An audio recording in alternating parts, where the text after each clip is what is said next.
model or Davao style, Mr. Chair? I cannot control the semantics. Mr. Chair, yes or no? Davao style. Do not ask me to answer yes or no. You are not an investigator. Mr. Chair, tayo po ay nasa investigasyon kasalukuyan, Yes, Mr. but you Chair. are not an investigator. Why are you asking me to answer Mr. Chair, yes or no? tinatanong ko lang naman. Yes, point of Session order. suspended.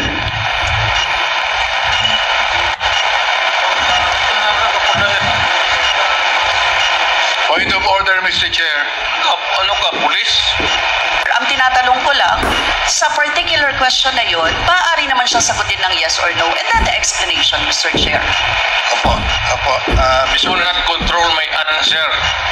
Kung, Your Honor, this is not an inquisition. It's a democratic process of investigation. Okay, thank you, Mr. President. Now, Mr. Chair, I would like to direct my questions, Mr. Chair, to Rodrigo Duterte. Mr. Chair, noong October 28, sinabi ni dating Pangulong Duterte, under oath, sa harap ng Senado, and I quote, I and I alone take full legal responsibility sa lahat na nagawa ng mga pulis. Pursuant to my order, ako ang managot. At ako ang makulong, wag yung pulis na sumunod sa order ko.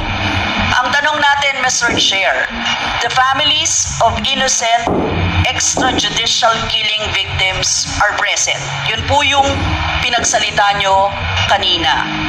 So can the former president look them in the eyes and say once more that he takes full legal responsibility for the deaths of their loved ones, Mr. Chair?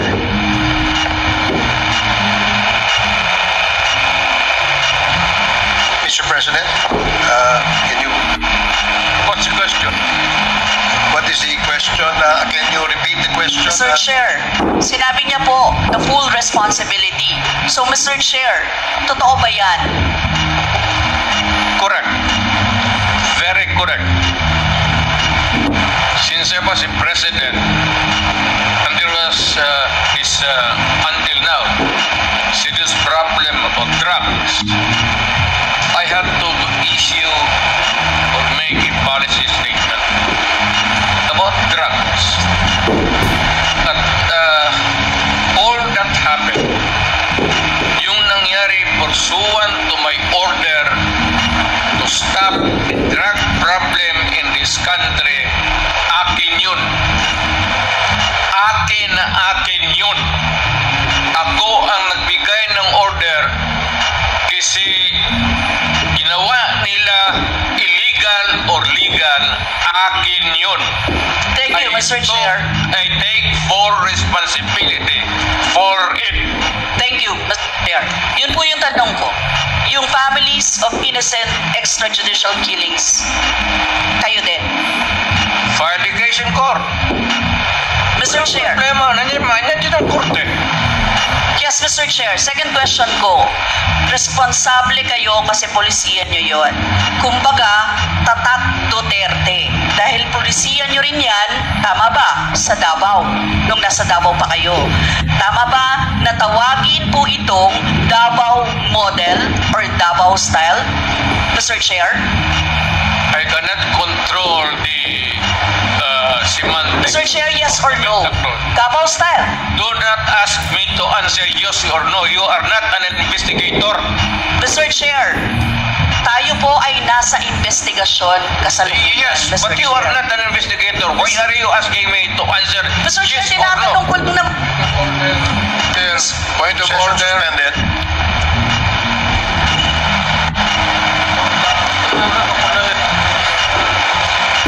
Point of order, Mr. Chair. Ano ka, pulis? Point of order, Mr. Chair. The session is suspended for the meantime, so please, let's take time to calm things down, okay? Para ho maayos ang ating hearing sa ngayon.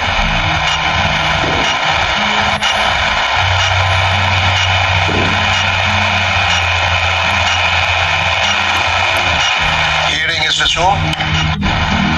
Please proceed, Congresswoman Rosas. Yes, Mr. Chair. Napakasimple lang po ng tanong ko. Tinatanong ko lang po kung yes or no, Davao style ba yung inyong modelo. Mr. Chair, ayaw niya sagutin. So, Mr. Chair, hindi ko maintindihan yon. I'm What sorry, is your personality, Your Honor?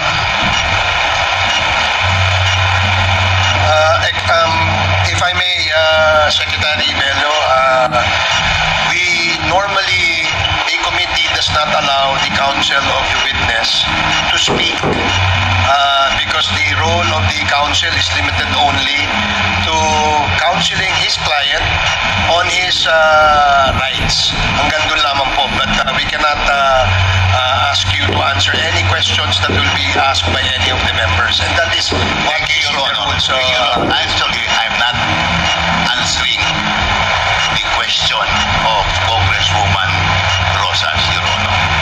My point is, Your Honor, to allow the resource person to finish his answer. okay, we will do that. Thank you, Attorney Bello. Thank you, Your Honor. Thank you. Congressman Rosas, maybe it is perhaps the former president would like to elaborate on his answer. We may ask questions that is answerable by yes or no, and as much as possible, we would ask the resource person to say, to only answer yes or no. But if he wishes to elaborate, and as long as it is germane and related to the answer to your question, we will allow that. But Yes. we will make it very, very short. Yes, Mr. Chair.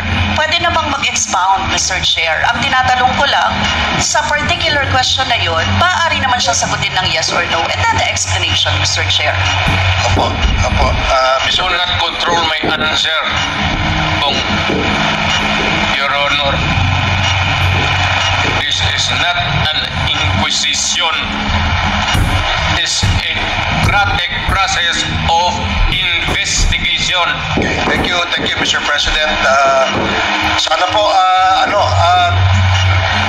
if there are questions that will be propounded by the members, hopefully, medyo, kung gusto po natin mag-elaborate, we will allow that, provided that kung maaari po sanang iksian lamang po natin, nang sa ganun, malinaw. And for the members who wish to ask questions that are answerable by yes or no, please make the questions very clear para masagot po ng yes or no,